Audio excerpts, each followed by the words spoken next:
सलाम जी के देखने वाले सभी नाजरीन को मेरा प्यार भरा सलाम। मैं हूं आपका मेज़बान गौहर कुछे और अब से 10 बजे तक मेरा साथ देने के लिए स्टूडियो में मौजूद है मेरे साथी रहमत कलीम। नाजरीन, जैसा आप जानते हैं कि इस प्रोग्राम सलाम जी के प्रोग्राम में हम जम्मू कश्मीर के साथ साथ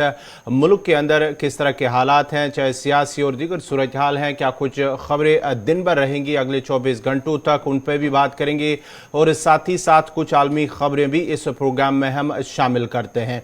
तो प्रोग्राम में आज जो हमारी खास जिन खबरों पर नजर रहेगी वो है जम्मू कश्मीर के एलजी मनोज सिन्हा का सरहदी जिला पुंछ का दौरा, जहां वो कई प्रोजेक्टों का इफ्तिताह करेंगे, साथ ही साथ पुल का इफ्तिताह करेंगे और कई प्रोजेक्टों को हरी झंडी दिखाएंगे और साथ ही साथ कुछ अहम बातें हैं जो हम आपके साथ इस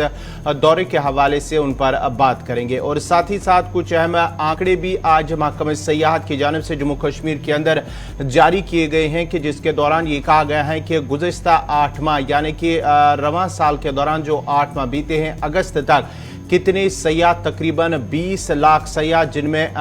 बैरून मुल्क के भी सयाह है और साथ ही साथ मुल्की भी और यात्री के साथ करीब 20 लाख से ज्यादा सयाहों ने जम्मू कश्मीर का रुख किया है। आंकड़े जारी किए गए हैं, उस पर भी बात करेंगे, हमारे साथी भी उस पर जुड़ेंगे और साथ ही साथ मंशियात जो जम्मू कश्मीर खासकर वादी कश्मीर, इसमें पूरी तरह से उसमें इजाफा हो रहा है। मंशियात के इस्तेमाल में नौजवानों का इसमें बढ़ता रुझान है और कौन सी ऐसी चीज़ें हैं जो आजकल नौजवान जो इस लत में पड़े हुए हैं, इस लत में मुब्तला हो गए हैं, कौन सी ऐसी चीज़ें हैं, कौन से ऐसे नशावर अद्वियात हैं जो नौजवान इस्तेमाल करते हैं, यानी कि जो इसके आदी हैं, कौन कौन से ऐसे चीज़ें हैं जो वो इस्तेमाल कर रहे हैं। उस पर हमारे साथ डॉक्टर साहब भी जुड़ेंगे तफसीलात के लिए, मजीद बात करने के लिए और साथ ही साथ कुछ अहम खबरें हैं कि फ़ी फिक्सेशन कमेटी की जानिब से प्राइवेट स्कूलों के नाम एक हिदायतनामा भी जारी कर दिया। क्या है वो हिदायतनामा, वो हम इस प्रोग्राम में ज़रूर आपके साथ शेयर करेंगे।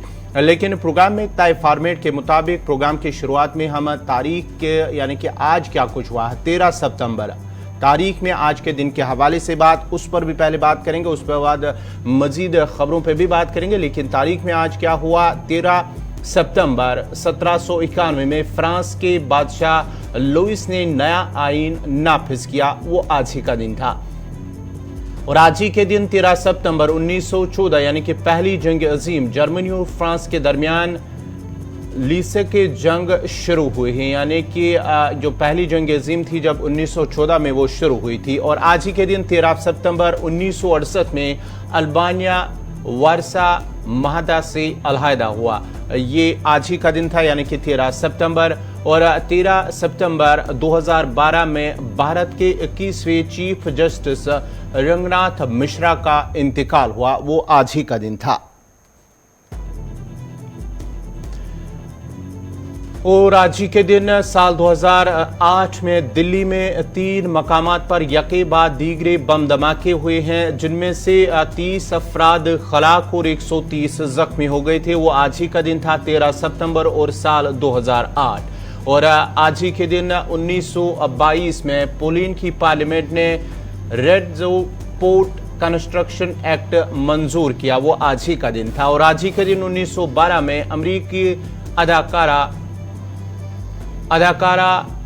रीटा शा की पैदाइश हुई है, वो आज ही का दिन था। और आज ही के दिन इंग्लैंड के 1909 13 सितंबर 1909 इंग्लैंड के मशहूर फुटबॉलर बाइडन की पैदाइश हुई है, वो आज ही का दिन था। तो नाजरीन, ये थी तारीख में आज के दिन के हवाले से बात, यानी कि 13 सितंबर में आलमी और मुल्की सतह पर क्या कुछ हुआ है, कुछ चंद वाक़ात थे जो हमने आपके साथ ही शेयर किए। अब बाज़ाब्ता तौर पर खबरों की शुरुआत करेंगे और खबरों की शुरुआत में सबसे पहले बात करेंगे जम्मू कश्मीर के एलजी मनोज सिन्हा का सरहदी जिला पुंछ का दौरा, जहां पर वो आज कई प्रोजेक्टों को उनकी जानिब से हरी झंडी दिखाई जाएगी और कई प्रोजेक्टों का संग बुनियाद रखने के साथ साथ कई प्रोजेक्टों का इफ्तिताह भी करेंगे। और इस हवाले से जो खबर आ रही है कि पुल का इफ्तिताह भी एलजी मनोज सिन्हा की जानिब से किया जाएगा। जम्मू कश्मीर के एलजी मनोज सिन्हा बाकायदा तौर पर आज पुंछ का दौरा कर रहे हैं और पुंछ के दौरे को लेकर तैयारियां जो चल रही थी उन तैयारियों का आज सुबह जायजा लिया गया और करीब 9:30 बजे का वक्त दिया गया है जब एलजी मनोज सिन्हा वहां पहुंचेंगे और कई प्रोजेक्ट को हरी झंडी दिखाएंगे। कई प्रोजेक्ट पहले ही से पाइपलाइन में इस इलाके में है और उसके साथ ही साथ एक पुल की तामीर भी हो चुकी है और इस पुल की तामीर के बाद उसे आम आवाम के लिए खोल दिया जाएगा आज से। तो एलजी मनोज सिन्हा की आमद से कब्ल सिक्योरिटी के सख्त इंतजाम किए गए हैं इलाके में और कोशिश ये की जा रही है कि बहुत आसानी के साथ ये तकरीब मुनक़िद हो और किसी भी तरह की कोई हंगामी कैफियत पैदा ना हो। तो एलजी मनोज सिन्हा बाकायदा तौर पर आज पुंछ के दौरे पर हैं और अब से थोड़ी देर बाद राजभवन से निकलेंगे और पुंछ के लिए बाकायदा तौर पर पहुंचेंगे। पुंछ में एक पुल का जहां इफ्तिताह होना है वहीं कई तरक्याती प्रोजेक्ट हैं जिन्हें हरी झंडी वो दिखाएंगे। मकामी सतह पर आबादी को फ़ायदा पहुंचाने के लिए मकामी आबादी के इस्तेफादे के लिए कई प्रोजेक्ट को हरी झंडी दिखाने का आज प्लान है और इस प्लान के तहत बाकायदा तौर पर एलजी मनोज सिन्हा 9:30 बजे पुंछ पहुँचेंगे और उस दौरान पुंछ में वो एक तरफ जहां पुल को हरी झंडी दिखाएंगे उसका इफ्तिताह करेंगे वहीं कई और प्रोजेक्ट को भी हरी झंडी दिखाएंगे।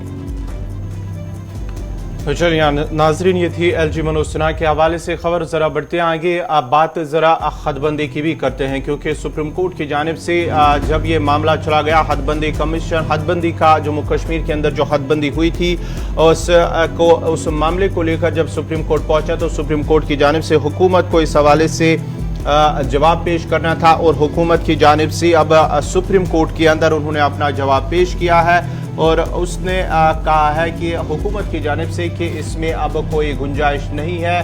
ये हुकूमत की जानिब से कहा गया है कि इसके मुताबिक गैजेट में प्रिंट होने के बाद हदबंदी ख़त्म हो गई है और इस मरहले पर अदालती मुदाखलत की कोई गुंजाइश नहीं है। यह हुकूमत की जानिब से कहा गया है। जब हदबंदी कमीशन के हुक्म के खिलाफ मामला सुप्रीम कोर्ट पहुँच गया था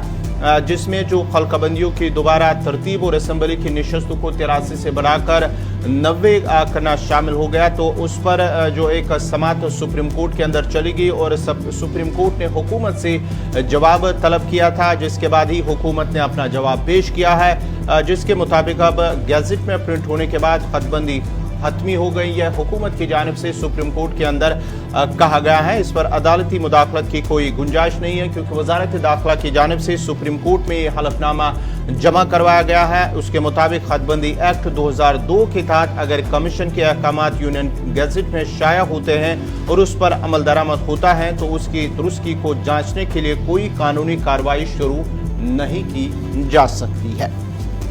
यानी हदबंदी कमीशन में अब जो चीज़ें हो चुकी हैं उसमें तब्दीली के इम्कानात बहुत कम है। सरकार की जानिब से हल्फनामा दाखिल करके सुप्रीम कोर्ट को बता दिया गया है कि गैजेट में प्रिंट होने के बाद अब फिर उसमें तरमीम या तब्दीली की कोई गुंजाइश नहीं बचती है और यह कानून के खिलाफ है। तो जम्मू कश्मीर में हदबंदी कमीशन के हुक्म के खिलाफ सुप्रीम कोर्ट में जो मामला पहुंचा था उसमें सरकार की जानिब से अब जवाब भी दाखिल कर दिया गया है और सरकार ने कहा है कि चूंकि ये पूरा मामला मंजराम पर आ चुका है और गैजेट में प्रिंट होने के बाद यह हदबंदी पूरी तरह से हतमी हो गई है और इस हतमी होने के बाद इस मरहले पर अदालती मुदाखलत की अब कोई जगह नहीं रह जाती है। इसलिए बाकायदा तौर पर वजारत दाखिला ने कहा कि जो गैजेट में प्रिंट हुआ है यानी 90 सीटें और इस तरह की जो जोग्राफियाई तौर पर जो तब्दीली हुई है असम्बली की सीटों की उन तमाम तब्दीलियों को बाकायदा तौर पर वैसा ही रखा जाए जैसा कि इस गैजेट में यानी कि इस हदबंदी कमीशन में की रिपोर्ट में तैयार की गई है। जिस तरह से असम्बलियों में लोकेशन को चेंज किया गया है, कुछ इलाकों को दूसरे इलाके में दूसरी असम्बली में जिसमें कल तक के वो नहीं था उन इलाकों में बाकायदा तौर पर शामिल कर दिया है जिस पर कई एहतजाजात हमने मुजाहरे भी देखे। और अब खबर ये मिल रही है कि सरकार की जानिब से मरकज़ी सरकार की जानिब से वजारत दाखिला की जानिब से बाकायदा तौर पर सुप्रीम कोर्ट में हल्फनामा दाखिल करके जवाब दे दिया गया। कहा गया है कि चूंकि ये हदबंदी कमीशन की रिपोर्ट मुकम्मल हो चुकी है, गैजेट में प्रिंट भी हो चुकी है और जब गैजेट में प्रिंट हो चुकी है तो उसके बाद फिर सुप्रीम कोर्ट के लिए मुदाखलत की गुंजाइश इसमें नहीं बचती है। इसके मुताबिक अब हदबंदी एक्ट 2002 के तहत अगर कमीशन के अहकामात यूनियन गैजेट में शाये होते हैं और इस पर अमल दरामद होता है तो उसकी दुरुस्तगी को जांचने के लिए कोई कानूनी कार्रवाई शुरू नहीं की जा सकती। ये सरकार के लिए एक वैलिड पोल है, यानी सरकार इस कानून के तहत बाकायदा तौर पर अपना बचाव करती हुई नजर आ रही है और ये कानून बाकायदा तौर पर हदबंदी एक्ट 2002 है जिसके तहत इस एक्ट में कहा गया है कि अगर कमीशन के अहकामात यूनियन गज़ेट में शाये हो जाते हैं, यूनियन गज़ेट में शाये होने के बाद से उस पर अमल किया जाता है, वो प्रोसेस में आ जाता है, तो फिर उसको जांचने के लिए अगर उसमें कोई कमी या खामी है तो फिर उसको दुरुस्त करने के लिए कोई कानूनी कार्रवाई शुरू नहीं की जा सकती। इस कानून के तहत बाज़ाब्ता तौर पर मरकज़ी वज़ारत दाखिला अपना दिफा करता हुआ नजर आ रहा है और सुप्रीम कोर्ट में जो हल्फनामा दाखिल किया गया है उसमें बुनियाद जो बनाई गई है सरकार की जानिब से जवाब देने में, वो हदबंदी एक्ट 2002 ही को बनाया गया है और इस बुनियाद के तहत सरकार का कहना है कि अब ये सारी चीज़ें जो हदबंदी कमीशन ने रिपोर्ट तैयार की है, वो रिपोर्ट हदबंदी कमीशन की जानिब से तैयार होने के साथ आगे मरहले में जा चुकी है वो रिपोर्ट, और उस मरहले की अगला जो मरहला होता है वो गैजेट में प्रिंट का होता है और ये पूरी जो रिपोर्ट तैयार की गई है वो गैजेट में प्रिंट हो चुकी है और उसके बाद का मरहला होता है उस पर अमल करना, और वो तीसरे मरहले में भी हम दाखिल हो चुके हैं, यानी प्रिंट होने के बाद उस प्रोसेस पर उस रिपोर्ट पर अमल भी हो रहा है। इसलिए अब ऐसी कोई गुंजाइश सरकार के सामने सुप्रीम कोर्ट के सामने नहीं है और सुप्रीम कोर्ट के लिए ऐसा कोई रास्ता नहीं बचता कि इसमें कोई कानूनी कार्रवाई इसके खिलाफ शुरू की जाए, चाहे उसमें गलती, खामी, कमी ही क्यों ना हो। चलिए नाज़रीन, बढ़ते हैं आगे बात जरा अब प्राइवेट स्कूलों की करते हैं, क्योंकि वादिया कश्मीर में जो वालिदैन की शिकायतें अक्सर मौसूल रहती हैं प्राइवेट स्कूलों के हवाले से। इस हवाले से फ़ी फिक्सेशन कमेटी भी जो है उनकी जानिब से एक हिदायतनामा जारी कर दिया गया है। प्राइवेट स्कूलों की फ़ीस तय करने वाली जो कमेटी है फ़ी फिक्सेशन कमेटी, उनकी जानिब से हिदायत जारी की गई। हिदायतनामा के स्कूलों के नाम एक हिदायतनामा जारी किया गया जिसमें ये साफ तौर पर यह पैगाम दिया गया है कि प्राइवेट स्कूलों में मुतयना फीस के अलावा भी वालिदैन से बढ़ा चढ़ाकर फीस लेने की मुसलसल शिकायतें मौसूल हो रही है। उसको देखते हुए अब कमेटी ने यह तय किया है कि ऐसे वालिदैन को जो फीस की तफसीलात तलब करने के वो मजाज होंगे। उन्हें इस हवाले से कहा गया है कि अब उन्हें जो फीस होगी स्कूलों के अंदर बच्चों की, उन्हें वो दिखाई जाए, यानी कि तयशुदा फीस से कहीं ज़्यादा वसूल जब ली जाती थी तो उसकी शिकायतें कमेटी को मिली थी, तो वो जाकर स्कूलों में इस फीस की तफसीलात तलब करने के मजाज होंगे। ये अब कमेटी की जानिब से बाज़ाब्ता तौर पर हिदायतनामा जारी कर दिया गया है। उसके साथ साथ ही जिस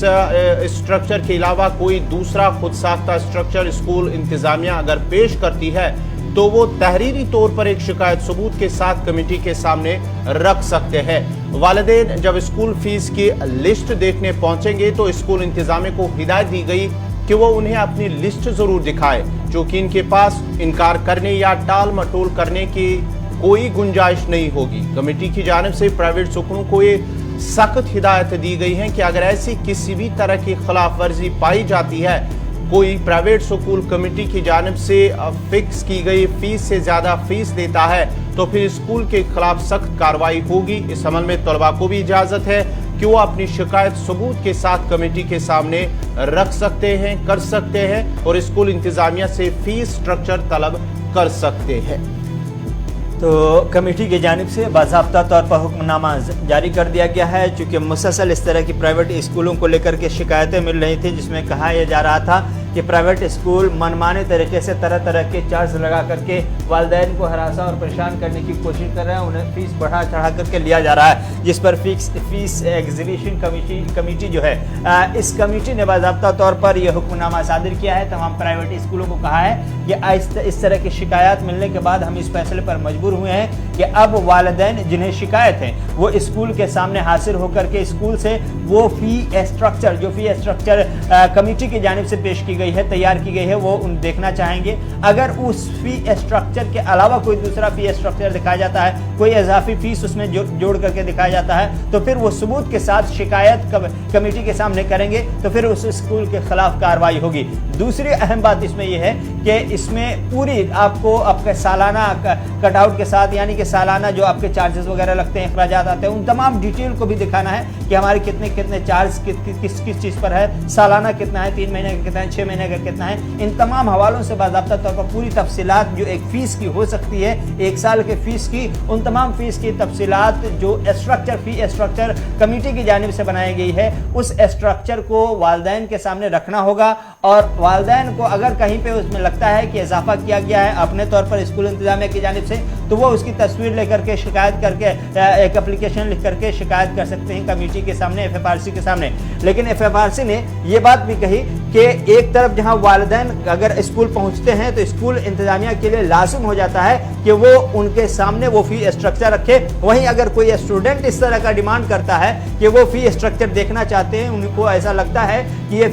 फीस उनसे ज़्यादा लिया जाता है, तो फिर ऐसे बच्चों को भी, तलबा को भी बाज़ाब्ता तौर पर इस तरह की शिकायतें अगर वो करते हैं तो उनके सामने भी आपको इस तरह का स्ट्रक्चर जो कमेटी ने पेश की है, उस स्ट्रक्चर को आपको सामने में रखना होगा। वो स्टूडेंट हो या वालिदैन हो, अगर उसमें इजाफा हुआ तो फिर स्टूडेंट हो या वालिदैन सबूत के साथ FFRC के सामने वो शिकायत करेंगे। अगर सच पाया गया पूरा मामला खिलाफ कमेटी पाया गया, यानी कमेटी ने जो फ़ी स्ट्रक्चर तैयार किया है उसके खिलाफ पाया गया, तो फिर उस प्राइवेट स्कूल के खिलाफ कार्रवाई की जाएगी। इस बात की यकीन दहानी साफ तौर पर करा दी गई है। चलिए नाज़रीन, बढ़ते आगे बात अब करेंगे हम सयाहत की, क्योंकि जम्मू कश्मीर के अंदर जो सयाहत है वो गुज़श्ता सालों के मुकाबले रवां साल के दौरान, क्योंकि महकमा सयाहत का मानना है कि करीब 20 लाख के सयाह जो है उन्होंने वादी कश्मीर का रुख किया है। ये महकमा सयाहत के जो जिम्मेदारान हैं उनकी जानिब से कहा गया है, उनकी जानिब से आंकड़े पेश किया गए हैं। उनका मानना है कि रवां साल 8 माह के दौरान, यानी कि जनवरी से अगस्त के आखिर तक वादी कश्मीर में करीब 20 लाख से ज़्यादा सयाहों ने वादी कश्मीर का रुख किया है। जो 14 साला जो पिछड़ा रिकॉर्ड था वो टूट गया है। कई रिकॉर्ड इन्होंने टूटे हैं इससे, क्योंकि 20 लाख से ज़्यादा सयाह जिन्होंने वादी कश्मीर का रुख किया, और 20 लाख जो सयाह वादी कश्मीर का रुख किया उनमें से 3,65,000 यात्री भी शामिल हैं। और साथ ही साथ जो मज़ीद कहा गया है कि जो 16,84,000 जो सयाह थे उनमें से 10,000 जो है 10,500 वो गैर मुल्की सयाह भी शामिल है जिन्होंने वादी कश्मीर का रुख किया है। ये महकमा सयाहत की जानिब से कहा गया है। इस खबर पर मजीद बात करने के लिए हम सीधा श्रीनगर चलते हैं अपने सीनियर साथी सईद इरफान फाजिल के पास। इरफान ने क्या कुछ तफसीलात है इस हवाले से? जो आंकड़े पेश किए गए उनका मानना है कि पुराना रिकॉर्ड जो था 14-15 साल रिकॉर्ड वो टूट चुका है, क्योंकि 20 लाख से ज्यादा सयाहों ने वादी कश्मीर का रुख किया है। बहुत बहुत शुक्रिया गौहर साहब और अहमद कलीम। जहां तक सयाहत का ताल्लुक है और जहां तक इस वक्त हम देख रहे हैं कि टूरिज्म डिपार्टमेंट खास तौर पर पिछले कई महीनों से ऐसी मेहनत कर रहा है कि जिसमें हमने देखा कि उन्होंने नेशनल हुकअप पर जो एक टूर किया है, एग्जीबिशंस किए हैं, जो वहां पर सिंपोजियम्स किए हैं, वहां पर हमने देखा कि उन्होंने कश्मीर को बड़े चढ़ा के तौर तरीके से पेश किया। उन्होंने बड़े बड़े एग्जीबिशंस में कश्मीर के हिडन डेस्टिनेशंस और एडवेंचर टूरिज्म को वहां पर पेश किया, जिसमें हमने देखा कि उनका एक बेहतर और कारआमद रोल है। क्योंकि खास तौर पर अगर मैं बात करूंगा, जो farmer director tourism GN Neetu साहब है, उन्होंने, या प्रिंसिपल जो सेक्रेटरी है खास तौर पर टूरिज्म डिपार्टमेंट के सरमद हफीज साहब, उन्होंने जिस तरीके से पिछले 3 सालों से जो हालात वादी कश्मीर में कोविड के टाइम बने थे, तो उसके बाद एक चैलेंज लिया और उसके बाद उस चैलेंज को मुकम्मल तौर पर अपनाया और अलग अलग स्टेट्स में उन्होंने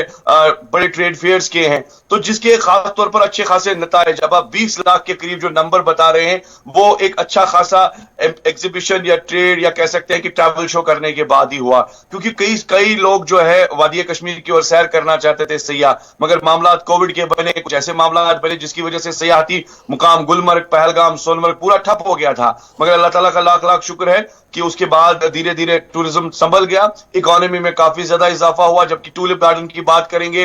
मुगल गार्डन्स की बात करेंगे, पहलगाम, डल लेक की बात करेंगे, जिस तरीके से बाद में जश्न हुए, सरकार ने जिस तरीके से इनिशिएटिव्स लिए हैं फेस्टिवल्स को लेकर, उसका भी एक अट्रैक्शन जो है खास तौर पर सयाहत पर काफी खूबसूरत पड़ा है। और हम देख रहे हैं कि गुरेज, बंगस वैली या अलग अलग जो है डेस्टिनेशंस पर जो अब फेस्टिवल्स हो रहे हैं, उसका एक इम्पैक्ट जो है खास तौर पर नेशनल इंटरनेशनल लेवल पर भी पड़ा। क्योंकि हमने देखा कि तकरीबन 10,000 के करीब जो फॉरेनर्स, इमिग्रेशन विंडो जो बंद हो गया था, तो वो भी यहां नहीं आ पा रहे थे। अब 10,000 के करीब जो है वो इमिग्रेशन काउंटर जब खुले तो फॉरेनर्स ने दोबारा से वादी कश्मीर की ओर रुख किया, तो अलग अलग सियाहती मुकाम पर उनका अभी जो है कदम भी है, यानी फोकस भी है, वो काफी अट्रैक्टिव जैसे जो लोग मानते हैं। अब आने वाले टाइम में जैसे गवर्नर साहब विंटर्स थोड़ा सा अप्रोच करेंगे, पहले ऑटम होगा फिर विंटर्स होगा। विंटर्स पर भी काफी अच्छी प्लानिंग टूरिज्म डिपार्टमेंट को है, क्योंकि अब नए डायरेक्टर जो है फजलुल हसीब साहब जो आए हैं और नया जोश है और साथ साथ यंग है, डायनेमिक ऑफिसर है, ऑलरेडी मतलब उनके जो एकेडमिक अचीवमेंट्स रहे हैं अब उन पर भी नजर रहेगी कि वो किस तरीके से डिपार्टमेंट ऑफ टूरिज्म को हैंडल करेंगे। उसके बाद जो नए इनिशिएटिव्स ग्राउंड पर है वो किस तरीके से लेंगे, जैसे ऑलरेडी जे नीतू साहब ने लास्ट टाइम लिए थे। तो कह सकते हैं कि इस वक्त एक अच्छा खासा फिगर जो है टूरिज्म को लेकर दिखाई दे रहा है, जिसकी वजह से वादी कश्मीर में इकोनॉमी में काफी ज्यादा बहार देखने को मिल रही है। इरफान, ये आंकड़े तो सयाहत के यानी कि सयाहों के, अगर हम बात करें जो सयाहत के साथ जुड़े हैं, चाहे हम जितने भी टूरिस्ट स्पॉट्स हैं वहां पर इन मकामात पर जो भी लोग इसके साथ जुड़े हैं, आम लोग, चाहे श्रीनगर की बात करेंगे या दीगर जितने भी डेस्टिनेशंस हैं, वहां पर इन लोगों को कितना फायदा हुआ है और वो लोग इस हवाले से क्या कुछ कह रहे हैं?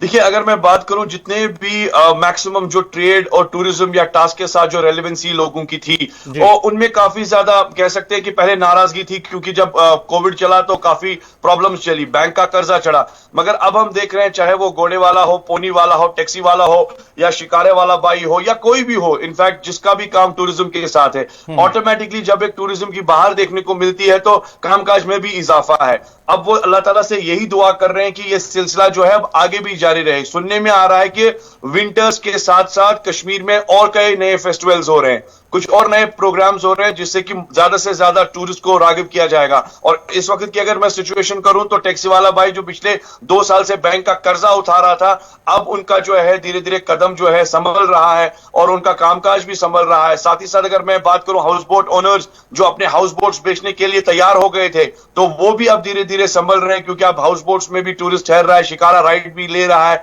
तो जिस तरीके से 20 लाख का नंबर जो है अब सामने नजर आ रहा है, अब उम्मीद यह है कि अगर इंशाल्लाह टूरिज्म डिपार्टमेंट और अच्छी कोशिश करेगा, नए कुछ चीजें इन्वॉल्व करेगा इसके साथ, तो जाहिर सी बात है कह सकते हैं कि आने वाले टाइम में टूरिज्म का जो इंपैक्ट है कश्मीर में अगले 3 महीने तक बढ़ते हुए देखने को मिलेगा। बहुत बहुत शुक्रिया इरफान फाजिल आपका। ये थे सईद इरफान फाजिल, तफसीलात फराम कर रहे थे, बात कर रहे थे, जहां महकमे सयाहत की जानिब से जो आंकड़े पेश किए गए हैं कि गुज़िश्ता 8 माह के दौरान यानी कि जनवरी से अगस्त तक वादी कश्मीर में करीब 20 लाख से ज्यादा सयाहों का रुख किया है। 20 लाख से ज्यादा सयाहों ने, जिनमें से 3,65,000 यात्री भी शामिल हैं और करीब 10,500 के करीब जो है वो बैरून ममालिक से जो सयाह आए हैं उन्होंने वादी कश्मीर का रुख किया है। अब जरा बात जहां हम जम्मू कश्मीर की सयाहत की कर रहे हैं, वहीं एक और जो पहलू है जम्मू कश्मीर के हवाले से वो है मंशियात। जिस तरह से नौजवान इसके लपेट में आ गए हैं, मंशियात का खूब इस्तेमाल इस वक्त जो वादी कश्मीर खासकर अगर हम बात करेंगे तो हो रहा है, जिसमें एक नौजवानों की एक बड़ी तादाद इसमें अब जुट गई हैं, क्योंकि मंशियात का इस्तेमाल उनसे हो रहा है। जम्मू कश्मीर में मंशियात का बढ़ता जो रुझान है, 2 तिहाई से ज्यादा मरीज जो 11 से 20 साल की उम्र में हैं वो इस लत में जुट गए हैं। ज्यादा आम इस्तेमाल की जाने वाली चीजों में निकोटीन 94.4% जो इस्तेमाल किया जाए, क्योंकि एक सर्वे हुआ है गवर्नमेंट मेडिकल कॉलेज की जानिब से, जिसमें ये बाज़ाब्ता तौर पर खुलासा हुआ है कि जो 2 तिहाई मरीज हैं यानी कि जो मंशियात के आदी हैं, जो मंशियात में मुब्तला हो चुके हैं, जिनकी उम्र 11 से 20 साल की हैं, उनमें से सबसे ज्यादा जो इस्तेमाल होने वाली चीजें हैं, क्योंकि जो नशा वो इस्तेमाल करते हैं उसमें सबसे ज्यादा निकोटीन है जो 94.4% उनमें पाया गया है। और साथ ही साथ जो मेडिसिनल ओपिएट्स है वो 65.7% है। उसके साथ साथ ही कैनबिस का इस्तेमाल वो 63.6% रहा है। और दूसरी चीज़ों में जो बेंजोडाइज़पीन वो 45.5% पाया गया। ये इस सर्वे में जो स्टडी हुआ है उसमें ये खुलासा हुआ। उसके साथ साथ ही कुछ ऐसे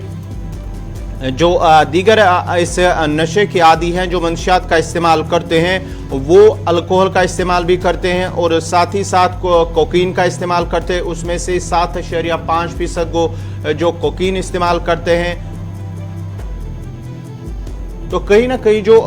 नौजवान है वो मुख्तलिफ जो इसके मरीज हैं यानी कि जो इस्तेमाल करते हैं, जिस पे सर्वे हुआ है, वो इन चीज़ों के आदी हैं। इस खबर पे मज़ीद बात करने के लिए हमारे साथ हैं डॉक्टर सुहेल नायक। डॉक्टर साहब, आपका बहुत बहुत शुक्रिया प्रोग्राम में जुड़ने के लिए। डॉक्टर साहब, जिस तरह से ये पूरी स्टडी हुई है कि यानी कि 2/3 जो मरीज हैं जो नशे के आदी हैं, यानी कि 11 से 20 साल की उम्र के नौजवान जो है वो इसकी लत में जुड़ चुके हैं। जी, अस्सलाम वालेकुम, शुक्रिया मुझे प्रोग्राम में बुलाने के लिए। देखिए, ये जो स्टडी है इसमें काफ़ी कुछ देखा गया जी कि जो लड़के हैं वो कौन कौन सा किस्म के नशे इस्तेमाल करते हैं, कितने परसेंटेज है उनकी। लेकिन इस स्टडी में सबसे ज़्यादा जो अहम चीज़ है वो ये है कि ये जो एज ग्रुप है, ये फ्रजाइल एज ग्रुप है। ड्रग एडिक्शन के लिए ये बहुत ही फ्रजाइल एज ग्रुप है। आपके माध्यम से मैं लोगों को कहना चाहूँगा कि जो 11 ईयर्स से लेके 20 साल तक के बच्चे हैं, या ग्राफली जो लोग कहते हैं अडोलेसेंट एज, ये डिफरेंट इंसान होता है, मुख्तलिफ इंसान होता है। अगर हम इसकी साइकोलॉजी को ले, इसके सोच विचार को ले, मैं तमाम पेरेंट्स को आपके माध्यम से कहूँगा, जो भी बच्चे 12 साल से लेके 20 साल की उम्र तक के हैं, उन पे बहुत खास ख्याल रखना है कि उनका बिहेवियर कहीं चेंज तो नहीं हो रहा है। बिल्कुल। क्या वो कहीं गलत दोस्ती में, पीर ग्रुप में नहीं पड़े। और माँ बाप, आमतौर पर हमारे माँ बाप नजर रखते हैं मेरे बच्चे का वजन बढ़ रहा है, हाइट बढ़ रही है, कोई बुखार तो नहीं है, पढ़ाई ठीक कर रहा है। लेकिन बिहेवियर जो एक बहुत इंपॉर्टेंट चीज है इस एज ग्रुप में, उस पे माँ बाप जो है वो कहीं ना कहीं चूक खा जाते हैं। बिल्कुल। आपके माध्यम से आज फिर मैं पेरेंट्स को बताऊंगा कि 12 साल से लेके जो 20 साल तक के बच्चे हैं, ये साइंसी तौर मुख्तलिफ एज ग्रुप होता है जब इनका सोच विचार हम ले। ये पेरेंट्स के साथ कॉन्फ्लिक्ट में रहते हैं, आइसोलेटेड रहते हैं, पेरेंट के सोच विचार को नहीं समझते हैं, अपनी जिंदगी वो इंडिपेंडेंट जीना चाहते हैं, जिंदगी को सक्सेसफुल देखना चाहते हैं। और जब वो माँ बाप के इस कॉन्फ्लिक्ट में आ जाते हैं तो कहीं ना कहीं वो किसी जगह ड्रग एडिक्शन में ट्रैप हो जाते हैं। आज नई रिकमेंडेशन है पेरेंट्स के लिए कि आप कितने भी बिजी हो अपने कैरियर में, कितने भी आप बिजी हो अपनी जॉब में, लेकिन हर दिन मिनिमम आपने 1 घंटा अपने बेटे या अपनी बेटी के साथ गुजारना है, एक रूम में, without laptop, without mobile, without TV, without interference. 1 घंटा मिनिमम आपने उनसे बात करनी। अगर 1 घंटा आप अपने बच्चे के साथ बैठते हैं, कम से कम आपको पता चलेगा कि मेरे बच्चे में किसी चीज की लत तो नहीं लगी है, कि बिहेवियर में चेंज तो नहीं है, इसमें क्राइमिंग तो नहीं है, इसकी आइज रेयर तो नहीं है। माँ बाप को चाहिए बच्चे की स्लीप ऑब्जर्व करे, बच्चे के हाथ ऑब्जर्व करे, नील्स ऑब्जर्व करे, बच्चे को देखे कि ज्यादा पैसे तो नहीं लेता है, घर में चोरी तो नहीं करता है। इसी तरह दूसरा रोल बहुत है स्कूल टीचर्स का, स्कूल एडमिनिस्ट्रेशन का। देखिए, जो ये ड्रग एडिक्शन वगैरह है, इसकी बुनियाद जो है आजकल ज्यादा स्कूलों में पाई गई है। तो स्कूल एडमिनिस्ट्रेशन को देखना है तमाम बच्चे जो है क्या उनका बिहेवियर ठीक है। अगर एक भी बच्चा उनको लगता है कि ये नशा करता है, उसका एक ही ट्रीटमेंट है कि अगर किसी भी तालाब में गंदी मछली आई तो उसको आइसोलेट करो। इसका मतलब ये नहीं है कि उसको स्कूल से फेंको, नहीं, उसको देखो, उसको पकड़ो, उसको काउंसलिंग में लाओ। काउंसलर तो बहुत है, आप साइकियाट्रिस्ट के पास जा सकते हैं, ड्रग एडिक्शन सेंटर्स है, माँ बाप है, यानी उसको तुरंत निकालो और उसको आइसोलेट करके उसको ट्रीटमेंट में डालो। क्योंकि जो ड्रग एडिक्शन है फाइनली ये एक डिजीज है, और ये डिजीज होने के लिए बहुत से एनवायरमेंटल प्रेशर्स होते हैं, बहुत से स्ट्रेसेस होते हैं, पॉवर्टी हो सकती है, सोशल फैक्टर्स, एजुकेशन में भी, या कोई गलत दोस्त मिले। तो आपके माध्यम से मैं लोगों को कुल मिला के ये कहूँगा कि अगर आपका बच्चा 10 से 20 साल का है, उस पर बहुत ज्यादा नजर रखनी है। पहले हम बोलते थे अगर आपका नवजात बच्चा है, छोटा बच्चा है, उस पर नजर रखो, लेकिन उनको कुछ नहीं होता है, वो बेचारे डॉक्टर साहब एक चीज आपसे जानना चाहूंगा, ये जो नौजवानों का नशे में या इसमें मुब्तला होना, ड्रग में मुब्तला होना, क्या ये माना जाए कि इसमें वालिदैन की भी थोड़ी सी लापरवाही समझी जाए? क्योंकि अगर बच्चा इसमें मुब्तला होता है, क्योंकि 11 या 20 साल के दरमियान जो एज ग्रुप है, इसमें कहीं ना कहीं जो अपने पेरेंट्स या अपने जो घर के अफराद हैं उनकी लापरवाही भी नजर आ रही है।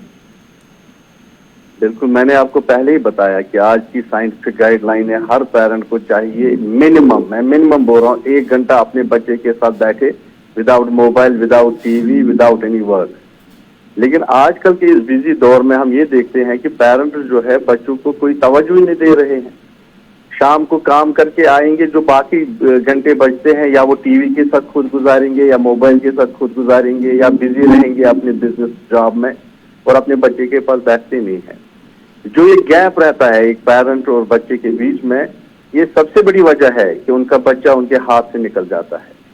और जब उनका बच्चा उनके हाथ से निकल जाता है, उसके बाद वापसी बहुत मुश्किल है। मैं ये नहीं बोलता हूँ कि ट्रीटेबल नहीं है, कंडीशन ट्रीटेबल है, लेकिन फिर जो मसला हुआ होता है वो बहुत बड़ा होता है पेरेंट्स के लिए, फैमिली के लिए। फिर वो पूरी फैमिली डिस्ट्रेस में चली जाती है, उनका बिजनेस भी चला जाता है, उनकी इकॉनमी भी खत्म होती है, उनको फिर जो वक्त ऑफिस डॉक्टर साहब क्या ये ये चीज भी है कि शिकायत मिलने पर अगर कोई शिकायत करता है, किसी बच्चे के पेरेंट से उनकी शिकायत करता है, तो पेरेंट वो नजरअंदाज करते हैं, उनका मानना है कि शायद उनका बच्चा ये शायद झूठ बोल रहा है या उसे बदनाम करने की कोशिश की, क्या ये भी एक फैक्टर माना जाए? हाँ बिल्कुल, हमारे पेरेंट्स जो है जब उनको बोला जाता है कि आपका बच्चे में प्रॉब्लम है, वो बोलते हैं कि नहीं ये एक साजिश है, मेरा बच्चा सबसे अच्छा है, मेरा बच्चा सबसे डिसिप्लिन्ड है, क्योंकि वो उस साइकोलॉजिकल ऑरा में रहते हैं कि उनको लगता है कि हमारा बच्चा तो ये कर ही नहीं सकता जी। लेकिन उनको ये समझना है कि ये जो एज ग्रुप है ये एक डिफरेंट एज ग्रुप है। इस एज ग्रुप का सोच विचार, इस एज ग्रुप का दिमाग का जहन वो अलग होता है।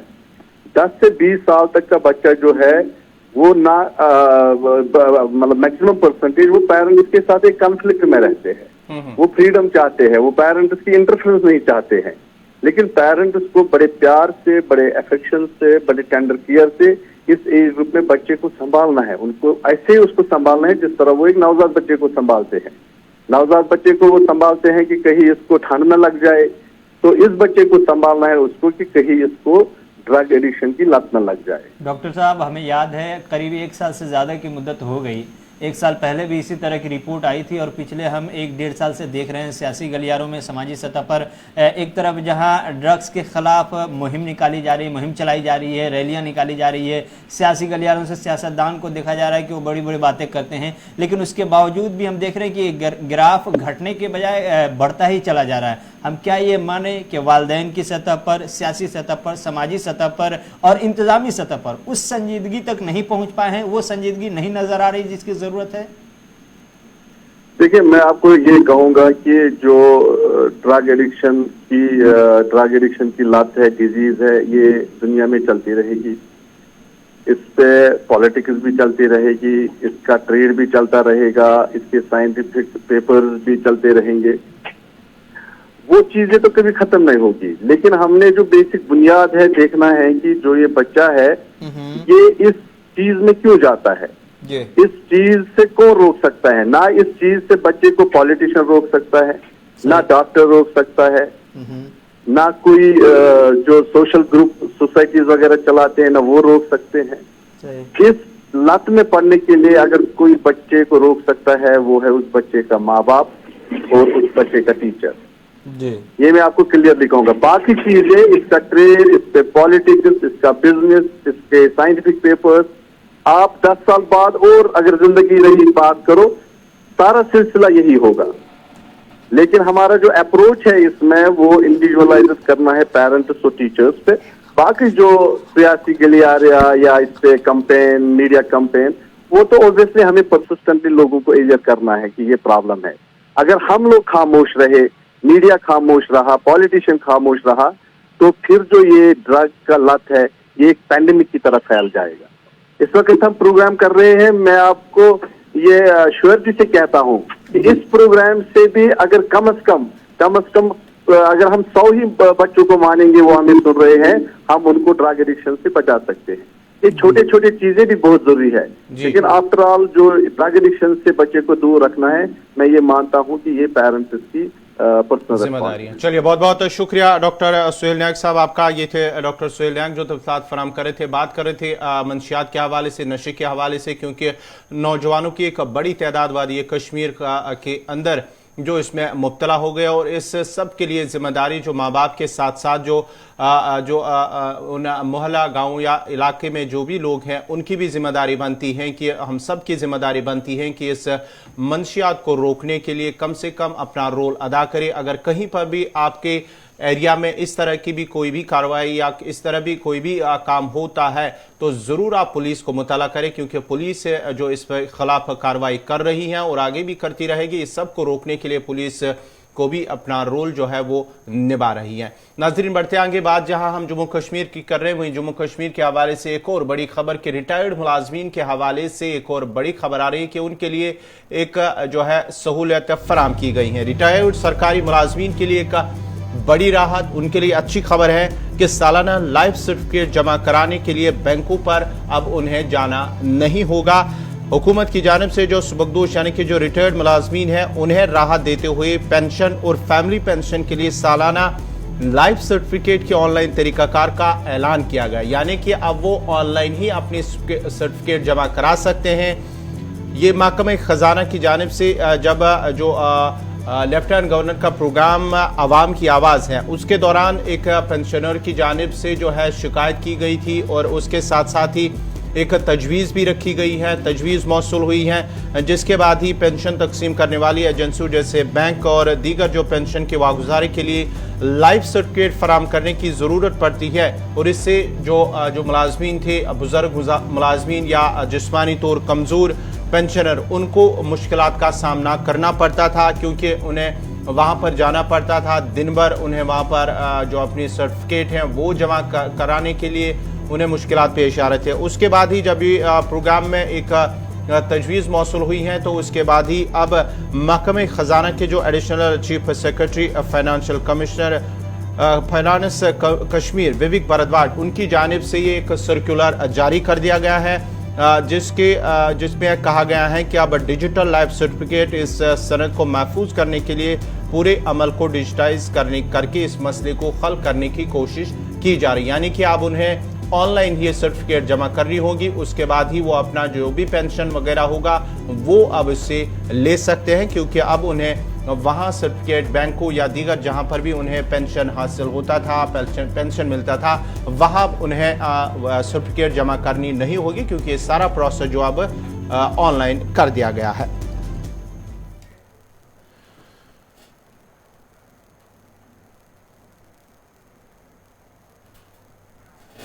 नाज़रीन, यहाँ पे रुकते एक छोटे से वक्फे के लिए, वक्फे के फौरन बाद हाजिर होंगे तो कुछ मुल्की और आलमी खबरों पर भी नजर डालते हैं, लेकिन यहाँ पे छोटा सा तिजारती वक्फा।